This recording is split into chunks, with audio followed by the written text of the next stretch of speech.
Good evening, friends. I'm going to be discussing a book now by Shahid Amin. The book is called Conquest and Community, and its subtitle is The Afterlife of Warrior Saint Ghazi Miyan. The book was published by Orient BlackSwan, a major publisher in New Delhi, in 2015, and is distributed in the United States by the University of Chicago Press. Now, the author of the book, Shahid Amin, is retired recently, a couple of years ago, from the Department of History at the University of Delhi. And Shahid Amin was a founding member of the Subaltern Studies Collective. I would say that he is, in fact, one of India's most interesting and creative historians. The principal book he wrote before this is a book on Chauri Chaura, where an incident took place in 1922, which compelled Gandhi to bring the non-cooperation movement that he had initiated against British rule in India, against the British in 1920. As a consequence of this incident, where a large number of Indian policemen were killed by, let me use the phrase that was used at least in conventional accounts, by an enraged Indian mob.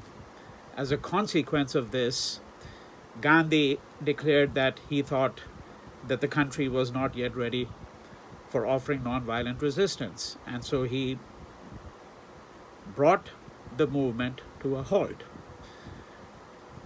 And what Shahid Amin really did with his work on Gandhi was to try to look at Gandhi not from the standpoint of those who had been his acolytes in official history circles. That is, he disavows sort of the nationalist history reading of Gandhi. He disavows the elite reading of Gandhi, and rather what he tries to understand is, well, how was Gandhi actually perceived on the ground? How did people, in fact, actually read his messages, right? How did they understand him? In what ways did they actually take advantage of his name? In what ways did they use his teachings to, in fact, initiate their own agendas, right? So if you had to put it in the simplest terms, you could think about a history of Gandhi from below. Although the approach that Shahid Amin used is, it seems to me, far more complex than that. For the moment, however, let us turn to this book, which is his most recent book. Shahid Amin is not a very prolific historian, perhaps by the standard certainly of someone like, let's say, Ram Guha. A number of other people come to mind as well. But the few books that he has written, I think all of them are little gems. And this particular book, Conquest and Community, The Afterlife of Warrior Saint Ghazi Miyan, is, it seems to me, his most impressive work. It marshals a large amount of historical material in several different languages. It looks at the archives, it looks at written texts, at texts in Persian and Urdu, of course in English. It looks at oral narratives, folklore, hagiographies, religious literature, official British reports. So it really marshals evidence from and material from a large number of sources, and that in itself, I think, is a very instructive lesson for students of history. So what is the subject matter of the book? I mean, the title itself is extraordinarily intriguing. Conquest and Community. What does he mean by these two terms? And who was this warrior saint? What is Ghazi Miyan? What does it mean to refer to someone as a warrior saint? I mean, if you were reading this in the ordinary sense in which one might read an English text, one would say that, well, warrior saint sounds like a bit like an oxymoron. Saints are not usually associated with being warriors, and it seems that we have not often run into warriors who are saints. So what does it mean to refer to someone as a warrior saint? So what Shahid Amin is going to do is he's going to look at, it's a study of competing narratives about Ghazi Miyan and the place of memory in the construction of many of these narratives. So Ghazi Miyan is also known, this book is a story of Ghazi Miyan, if you had to put it now even in the simplest terms. Ghazi Miyan is also known as Sayyid Salar Masud. I will refer to him throughout as Ghazi Miyan. He is a Sufi saint whose shrine is in Bareilly. Bareilly is in UP, Uttar Pradesh, very close to the border of Nepal. Now, Ghazi Miyan is supposed to have been the nephew of Mahmud of Ghazni. And for those of you who are familiar with Indian history, you will, of course, immediately recognize the name. And there is no name, perhaps, more calculated to send the educated Hindu into a fury, into a rage, than the name of Mahmud of Ghazni. Because Mahmud of Ghazni has embodied for a long period of time, and certainly it appears in the course of the last several decades, and perhaps at times in the past as well, he has embodied the very vision of the rapacious Muslim invader. Right? So Mahmud of Ghazni invaded India on something like close to 15-20 occasions. We're talking, just for the sake of convenience, taking the middle date, as it were, 1000 CE. The middle date, that is, between the invasions, the first invasion was somewhat earlier, and then some of these invasions continue over a period of time, extending a little bit beyond 1000. Right? And he came to India, as invaders and conquerors like him did, for the purpose of pillage, loot and pillage. And he carried away this loot and pillage. Mahmud of Ghazni was accompanied by Al-Biruni, an Arab geographer, a very learned man who in fact actually gives us one of the most extensive accounts that we have of life in India, of the social structures of Indian life and the nature of everyday interactions to some degree. He also offers an account of Hindu texts and some of the history of India, but it's a voluminous account. And Mahmud of Ghazni was accompanied by Al-Biruni on his invasions of India. He was also apparently, I say apparently because, as Shahid Amin argues in this book, there is no real concrete evidence as such of the existence of this person. There are no texts from the time of Mahmud of Ghazni that refer to the presence of his nephew, right? But he's apparently said to have been accompanied by his nephew, and this book is about this nephew, Ghazi Miyan, and once again known also as Sayyid Salar Masud, right? Now, why is this man very interesting? Because, as I've indicated to you, Mahmud of Ghazni has a reputation as this ferocious Muslim invader and conqueror, and he's accompanied by his nephew who fights alongside him. Right? At least that's what the legend has been. Yet there is another legend, an extraordinary legend about Ghazi Miyan. So Ghazi Miyan is also known as a man who, a warrior and a saint, right, who in fact was the protector of cows. The protector of cows. And we know that the cow is sacred to the Hindu.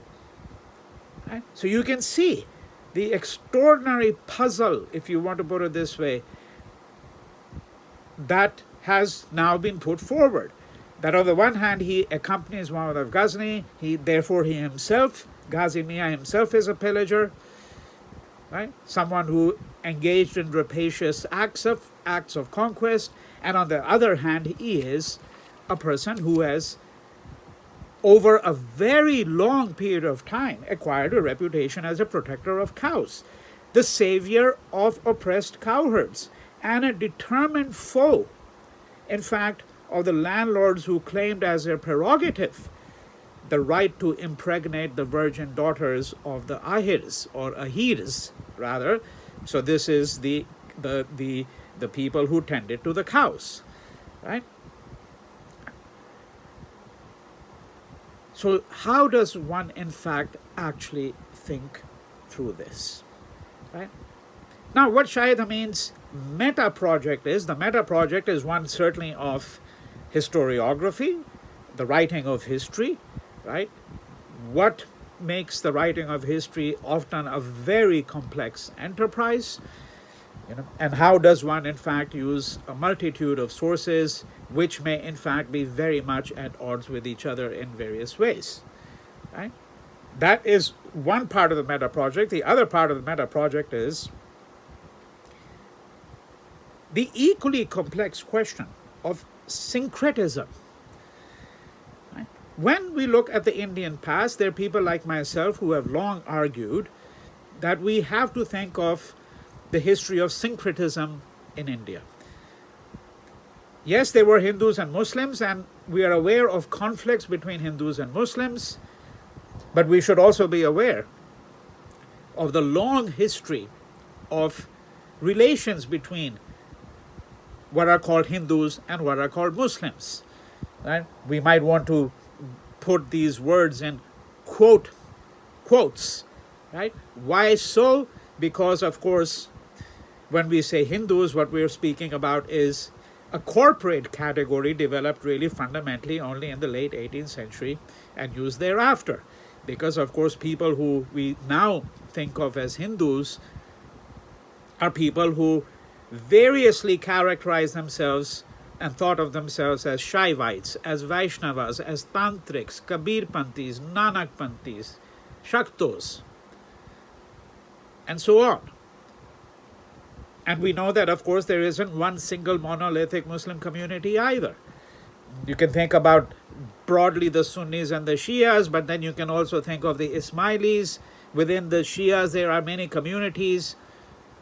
You can think of the Khojas, the Bohras, and all of that, right? This is what we are really thinking of when we think about who are the Muslims.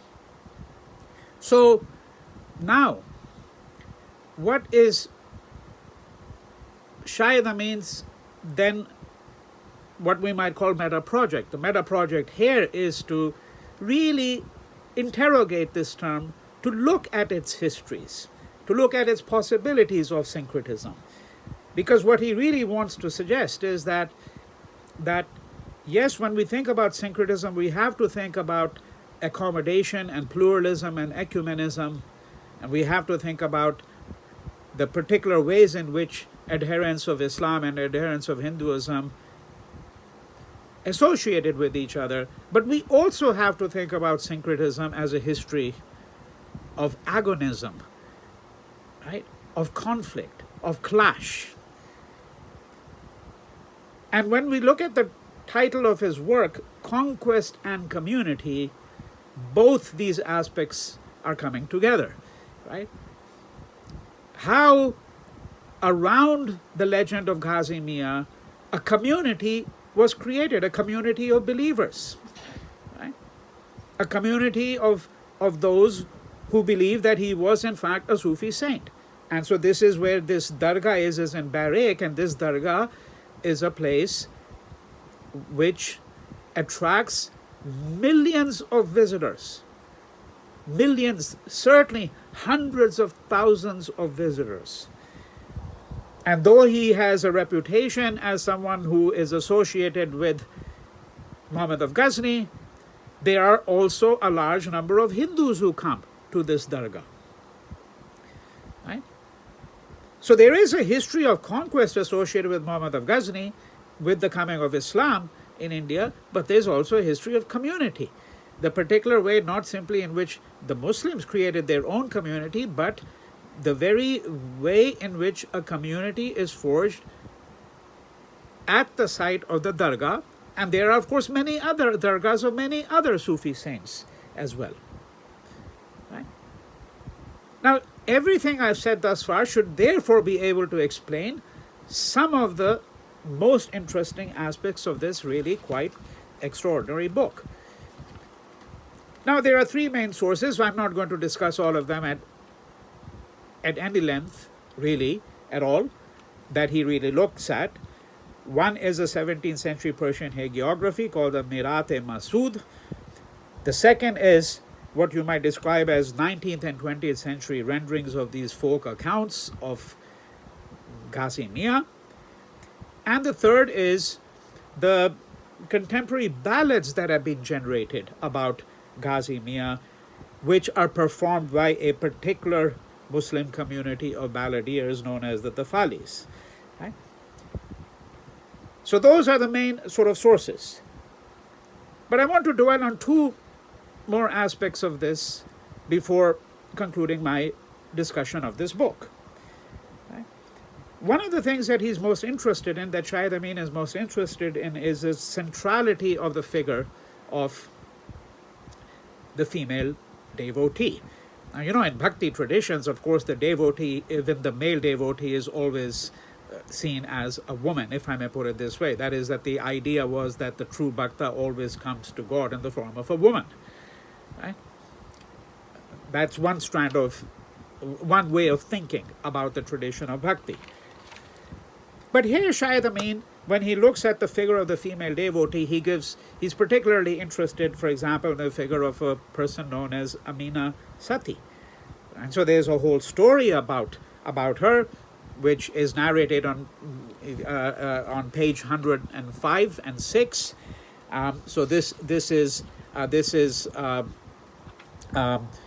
chapter 12 of the book, right? What is this story about? Because this is a story about the name, by the way, Amina Sati is interesting, because Amina is the name of the mother of the Prophet, of Muhammad, right? And Sati, of course, is a word familiar to many, but name of a goddess. But Sati is, of course, also the woman who actually commits sati, and then sati is also the act of widow immolation. But the woman who actually commits sati is herself called a sati, right? Now, who was Amina Sati?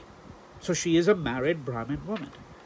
And there's a story about her. The story about her was that at her home, in the courtyard, there is a sandalwood tree, and this tree has dried up.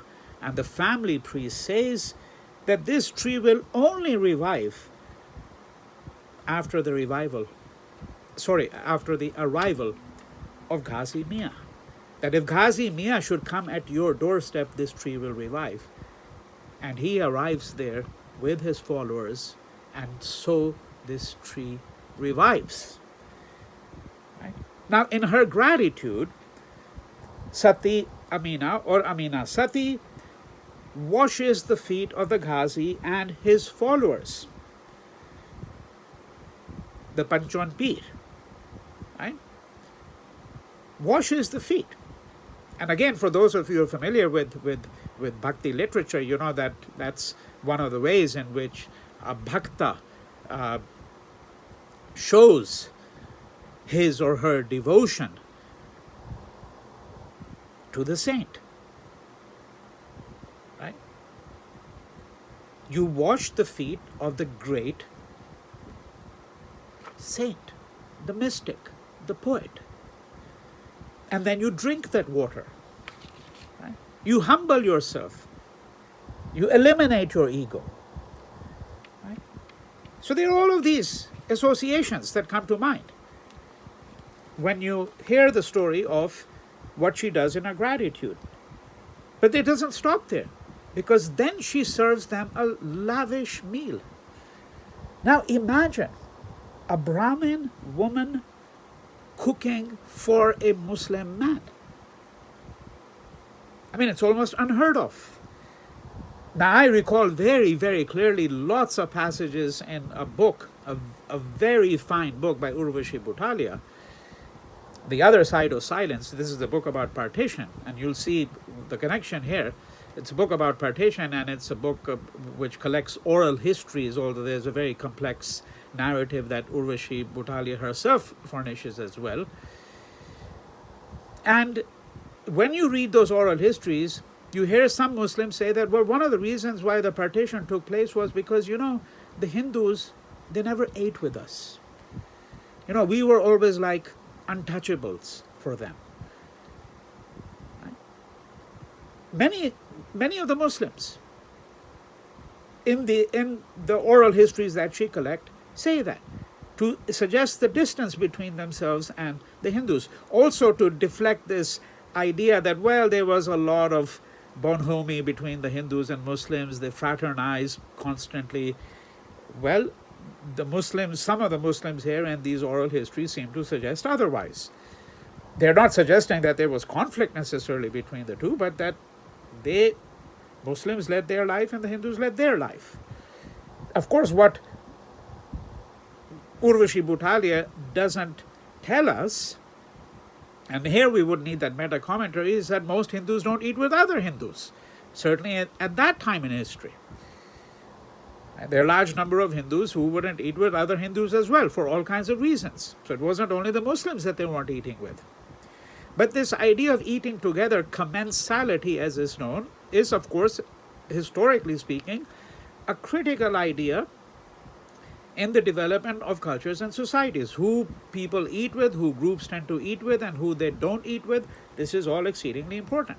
Now here in this story, it is fantastic that this Brahmin woman cooks for a Muslim man, right, and his followers. So this is one of the legends that developed around Ghazi Miyan, and suggests the particular manner in which he was actually able to gather together a large number of devotees as well. And this brings me then to the final aspect of my brief discussion of this book, which is really quite extraordinary, what Shahid Amin will argue moving towards the latter half of the book. What he argues is that by the 19th century, the cult had become a source of acute anxiety to British, Muslim, and Hindu elites alike. Why all three? The British did not like this syncretism. They did not like this syncretism, of course, because the British were dedicated to the view, which they had been for a very long period of time, that the Hindus and Muslims were in fact actually very distinct communities. Right? They went looking for these differences. And when they found that there were a large number of people who described themselves as both Hindus and Muslims, the British were completely baffled. Right? British also argued that because Darek, that is that this site of the dargah, was, quote, cosmopolitan, therefore it could not be claimed as a special kind of Muslim religious endowment, and therefore the British used that as an argument to put this site under their charge and to appropriate the large donations that were constantly being offered at this site. They basically appropriated these donations. Right? Now, so why was this site a source of discomfort to Muslim elites? Let's go to the second group here. Right? In fact, Shahid Amin says very clearly, page 157, that there was Islamicist disquiet about this. The reason they found this discomforting, why they were extremely uneasy about what Barak, the dargah of Ghazi Miyan represented, is because from the standpoint of the Muslim elite, all of this was a form of idolatry. The fact that there were Muslim worshippers appearing at this site, these were all people viewed by the Muslim elite as idolaters, and they took the view that these Muslims were Muslims who had been contaminated by the close proximity to Hinduism over a long period of time. That many of these Muslims didn't really properly understand their own faith. They mixed around with Hindus too much. They had appropriated many of their customs and their manners. And this was, in fact, therefore, an inauthentic form of Islam and needed to be condemned. And then we get to the Hindu elites, who also began to offer a critique of this site, of the whole cult of Ghazi Miyan. They did so because these Hindu zealots were concerned that their women, that Hindu women were willing to surrender their dignity, as it were, before a Muslim warrior. And that too, someone who was clearly disreputable. He was disreputable because, of course, he was very closely associated with the rapacious Muslim invader Mahmud of Ghazni. Right? And the Arya Samaj was, in fact, at the forefront of these efforts to try to persuade Hindus that they should not, in fact, be members of this cult of Ghazi Miyan. In Shahid Amin's rendering of this Hindu revivalist view, Hindus partaking of holy unction at the altars of Muslim saints were, he says, virtually ingesting the leftovers from their Muslim neighbor's kitchen. That is how these elites saw it. Right?